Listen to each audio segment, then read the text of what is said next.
జగన్ గారి పరిపాలన ఎలా ఉందండి? బాగానే ఉందండి, అన్ని బాగానే ఉన్నాయండి. మరి ఈసారి గెలుస్తారంట? గెలుస్తారండి, ఈసారి వెళ్తారండి. అంటే సరిగ్గా ఏం చేయట్లేదు, అభివృద్ధి ఏం చేయట్లేదు అంటున్నారు కదా. ఎవరు అంటున్నారండి? బాగానే చేస్తున్నారండి, అన్ని బాగానే చేస్తున్నారు. మరి ఖచ్చితంగా ఓడిస్తామని పవన్ కళ్యాణ్ గారు అంటున్నారు కదా, గెలుస్తారంటారా మరి జగన్ గారు? గెలుస్తారు. ఈ సంక్షేమ పథకాలు పెట్టారు కదా, మరి వాటి వల్ల ఏమైనా ఉపయోగాలు ఉన్నాయా మీకు? ఏమన్నా ఏమి లేవు.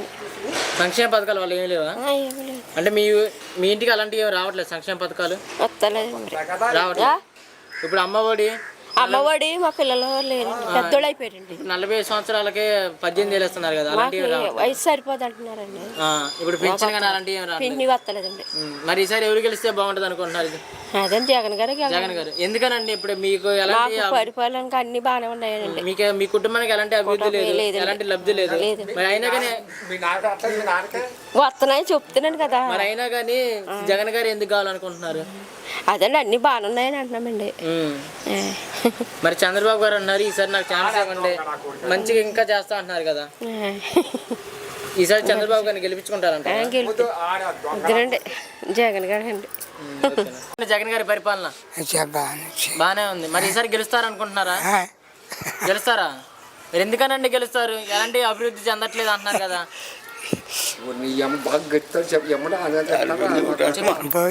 మాకు ఆయన పెడుతున్నాడు, అన్ని చేస్తున్నాడు, ఆయన చేస్తున్నాడు ఇప్పుడు బతికి. మరి చంద్రబాబు గారు కూడా ఒక ఛాన్స్ ఇవ్వండి అంటున్నారు కదా, ఎందుకంటే ఎక్కువ మంచిగా చూసుకుంటా అంటున్నారు కదా. మరి వాలంటీర్ వ్యవస్థ ఎలా ఉందండి? వాలంటీర్లు చాలా బాగుంది. వాలంటీర్ బాగానే ఉంది. లంచాలు తీసుకుంటున్నారు నిజమేనా? లంచాలు దగ్గర ఎక్కడ తీసుకో దౌర్జన్యం చేస్తున్నారంట.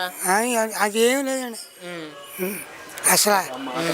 పని మామూలుగా తీసుకున్నారు అంతే తప్ప లంచాల కించాలు ఏం తీసుకున్నారు. మరి చంద్రబాబు గారు పవన్ కళ్యాణ్ కలిసి పోటీ చేస్తున్నారు కదా, జగన్ గారు భయపడతారు అనుకుంటున్నారా? జగన్ గారు భయపడతారు అనుకున్నారు వాళ్ళిద్దరిని చూసి? జగన్ ఎత్తాడు తప్ప చంద్రబాబు ఇక్కడ ఎమ్మెల్యే గారు మంచిగా చూసుకుంటున్నారా? ఎమ్మెల్యే గారు మంచిగా చూసుకుంటున్నారా? మరి అలాంటి అంటే సమస్యలు తెలుసుకోవట్లేదు, పరిష్కరించట్లేదు అంటున్నారు కదా. ఏమన్నా మరి ఇప్పుడు మటుకు బాగానే ఉంది, ఇప్పుడు మటుకు దేవుడా ఎంత బాగా. మరి ఈసారి జగన్ గారు గెలుస్తారనుకుంటున్నారా? ఓకేనండి. 2024 ఎలా ఉండబోతుందండి ఎలక్షన్స్? బాగానే ఉంటుందండి. మరి జగన్ గారు గెలుస్తారంటున్నారు? గెలుస్తారండి. ఎందుకనండి? ఎందుకంటే ఆయన చేసే పనులు అలాగ ఉంటున్నాయి కాబట్టి, ఆయన చేసి అన్ని మంచి పనులు కాబట్టి ఆయనే గెలుస్తారని మా నమ్మకం అండి. సంక్షేమ పథకాలు పెట్టారు కదా, వాటి వల్ల ఏమైనా ఉపయోగాలు ఉన్నాయంటారా? ఉపయోగాలు కదండి మరి. మరి అవి అనవసరంగా పెట్టారు, వాటి వల్ల ఎలాంటి ఉపయోగం లేదు అంటున్నారు కదా. అంటారు తెలియని వాళ్ళు. మరి ఇలాంటి పథకాలు తీసుకుంటారు కదండి. మరి ఇలా పథకాలు పెట్టడం వల్ల ప్రజలు సోమరిపోతులు అవుతున్నారు అంటున్నారు కదా, చంద్రబాబు గారు అంటున్నారు, నిజమేనా? అలాగని ఎందుకు అనుకుంటారా? ఆయన అలా అంటారండి, ఆయన పదవిలో లేడు కాబట్టి. ఇప్పుడు చంద్రబాబు గారు పవన్ కళ్యాణ్ ఇద్దరు కలిసి పోటీ చేస్తున్నారు కదా, మరి జగన్ గారు భయపడతారు అనుకుంటున్నారా? ఏం భయపడరు. అంటే నీకు ఖచ్చితంగా ఓడిస్తామని సవాల్ చేస్తున్నారు పవన్ కళ్యాణ్ గారు, మరి గెలుస్తారంటారా? గెలుస్తారు, కంపల్సరీ గెలుస్తారు. అంటే ఈ పథకాలన్నీ ఓన్లీ వైసీపీ పార్టీ వాళ్ళకే వస్తాయి, మిగిలిన వాళ్ళకి రావట్లేదు అన్న కదా. లేదు, అందరికీ వస్తాయి, అందరికీ వర్తిస్తాయి. ఇక్కడ వాలంటీర్ వ్యవస్థ ఎలా ఉందండి? బాగుంటుంది. అంటే వాళ్ళు లంచాలు తీసుకుంటారు? లేదు లేదు లేదు లేదు, అస్సలు దౌర్జన్యం చేస్తున్నారంట? అస్సలేది లేదండి. మరి ఇక్కడ ఎమ్మెల్యే గారు ఎవరండి? ఎమ్మెల్యే గారు రాజు గారు.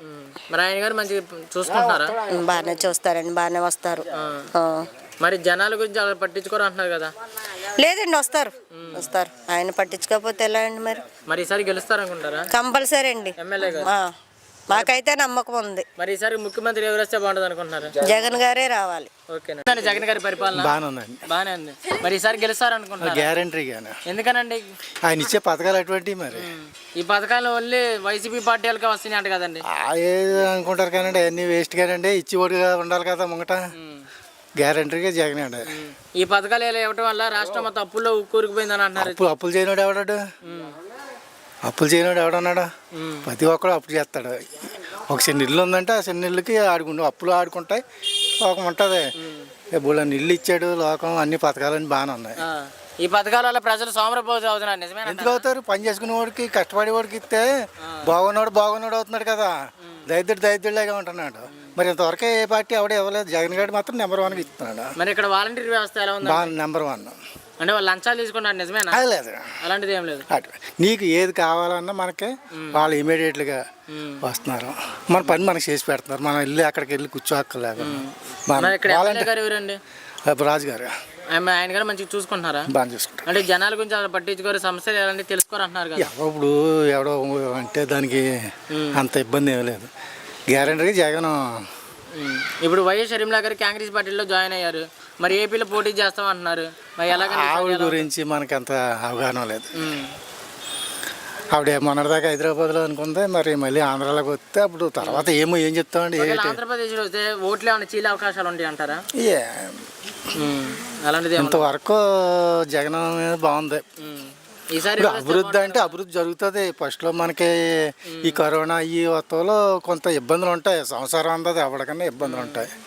అప్పులు అంటే ఉంటాయి. మరి అప్పులు లేకుండా ఈ వరకే అప్పులు లేకుండా ఎవరికి ఇవ్వకుండానే అప్పులు ఉన్నాయి కదా.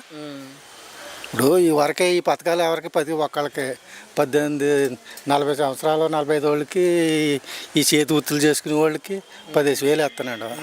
ఏదో దానికి మనకి ఇంచుమించు చేయనవుతుగా. ఇప్పుడు ఆయన 10,000 ఇచ్చాడు అనుకో, 3 ట్రిప్పులు వేసాడు 30,000. 30,000 దేనికో దానికి కలుతుంది కదా. అంత ముంగట ఎవరికి ఇవ్వలేదు కదా. ఎవరికైనా ఇచ్చారా? లేదు. మరి ఈసారి జగన్ గెలుస్తారనుకుంటా. గ్యారెంటీగా. ఓకే.